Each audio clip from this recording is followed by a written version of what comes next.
Hi guys, asanteni sana. Thank you for coming. I know you have very crowded schedules. I'm going to read a short statement. By my side is Willis Otieno. I'm sure you all know him. He was my running mate in 2022. Na ako hapa. Let me proceed.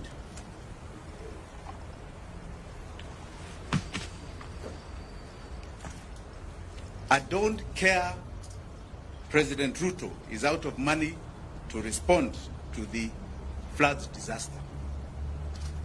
Dear Kenyans, today I am deeply saddened by the devastating large number of Kenyans who have died, injured, or have had extensive destruction to their lives during these flash floods. Equally, I am extremely disappointed with the inept and incompetent Don't Care Ruto, who has found it unnecessary to declare these floods a national disaster. This presidential indifference to the enormous human suffering of the Kenyan people is appalling and horrifying. A Don't Care Ruto must unequivocally apologize to the people for his contemptuously abandoning them. On behalf of myself and my family, I would like to extend my heartfelt condolences and sympathy to all the bereaved families and all those adversely affected by this unforgiving disaster. I stand in solidarity with you during this difficult time. Kenyans, in the last more than 72 hours of Kenya Kwanza government in action to set up and coordinate rescue and emergency services across the country, it has exposed a Don't Care Ruto as a government that is financially bankrupt. All Kenyans affected by this horrible disaster are entitled to receive full government assistance. After all, that is why we pay taxes, consistent with their urgent needs and priorities. A legitimate government is responsible for the safety and well-being of its citizens. That is the oath a don't-caring Ruto took to protect life and property.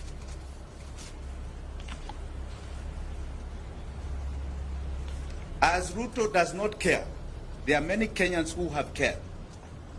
Kenyans and friends of Kenyans have come out to express their compassion and render generous support, including taking risks to rescue our brothers and sisters. Our togetherness is our strength. I would like to mention just about 3 people here that have stood out across this city of Nairobi. One is a lady called Mzalendo Wanjira of Mathare, and a lady called Hanifa of Mathare. I also, you know, they say the rich also cry in such crises. In Runda, there is a man called Pascal Kambuda who has been very critical in removing a lot of the drainage in people's homes there. These are heroes, and I'm sure many, many heroes from Maimahio to Elwak to Kilifi are going to come out so that you see the true Kenyans that are patriotic. This disaster has demonstrated to Kenyans that our country is not exceptional. God loves us, but we are not necessarily the so-called shielded. We are vulnerable and fragile. Our long-standing systemic political failure is sinking this country into the abyss. Further, this disaster has brought forth the crippling effect of our mammoth debt. A Don't Care Ruto can no longer live in denial. This debt is painfully killing this nation. Because of the debt crunch, this country is out of money to meet its even most urgent requirements such as this. Funding our rescue emergency services. You've not even seen the activation of our disaster center because they cannot find the money. We have been humiliated taking a begging bowl around the world in order to help our people at a time of need. In July 2022, I brought the attention of this nation to a forensic report we did on the public debt heist. We warned that the country is dangerously heading to debt distress with dire consequences. We are now living it. We are now living it. We were labeled alarmist. We've been talking for 2 years. We were labeled alarmist. Today, we are officially a country in debt distress. We are going through what you call a slow fiscal death. Neither raising taxes or borrowing more can resolve our chronic problem. Our country is disastrously sinking, fueled by this crushing debt. We are forced into a choice of servicing enormous debt and odious debt to serving our people. The levels of debt are so staggering. Public debt is estimated at 73.2% of GDP.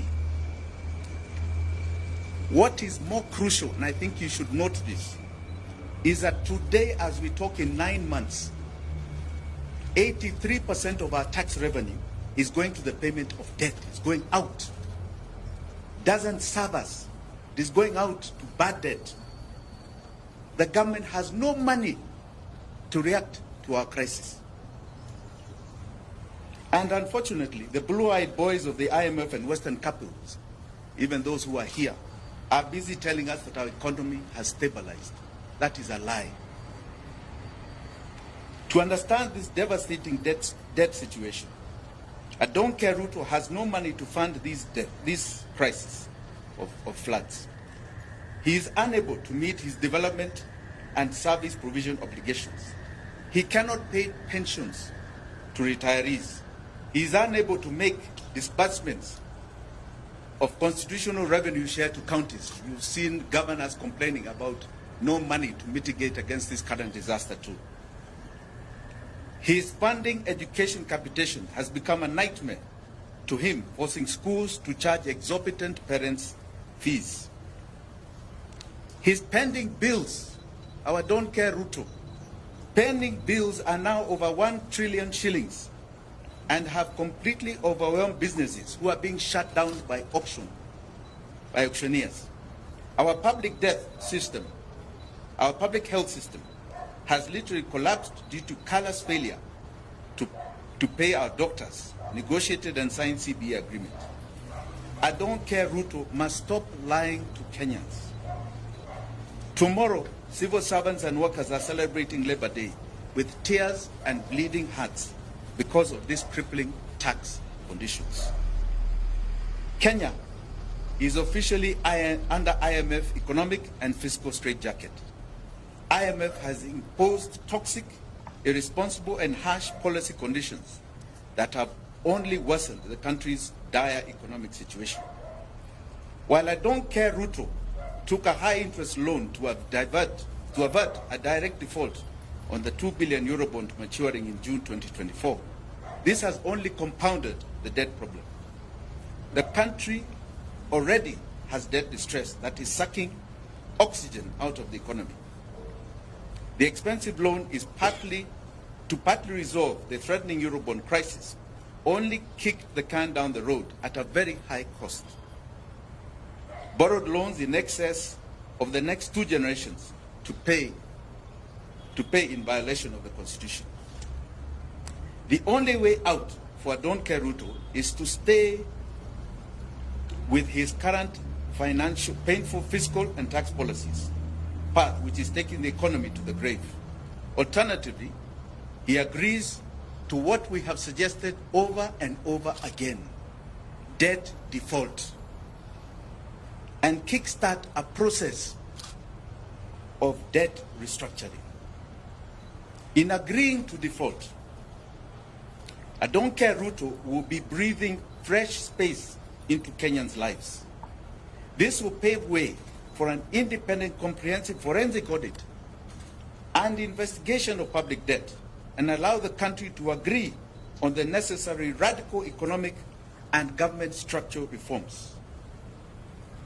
The sovereign debt challenge can no longer be treated as a movement of wagons of borrowing, spend and tax. This has to be established and contestably evidence of the fact of the real public debt.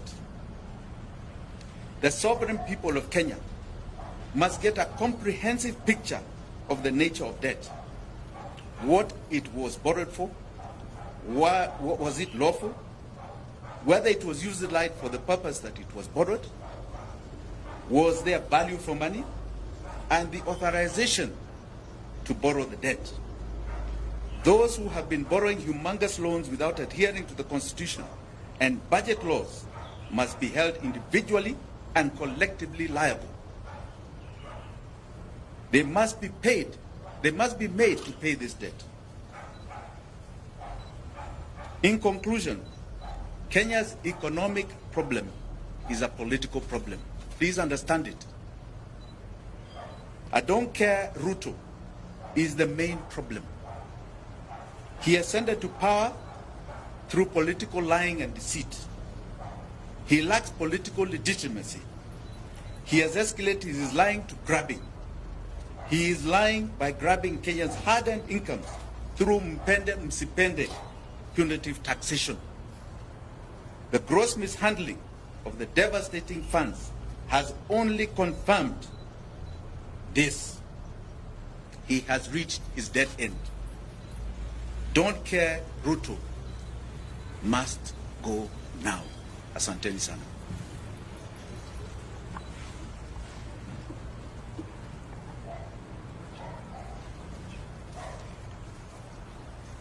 I also would like to add that as a family, we have what is called the Minor Wanjigi Foundation that is giving a contribution to Red Cross to help those who are affected.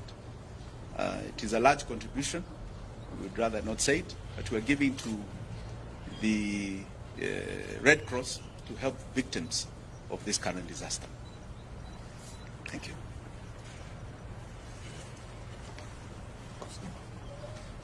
Any questions? No? Okay. Thank you.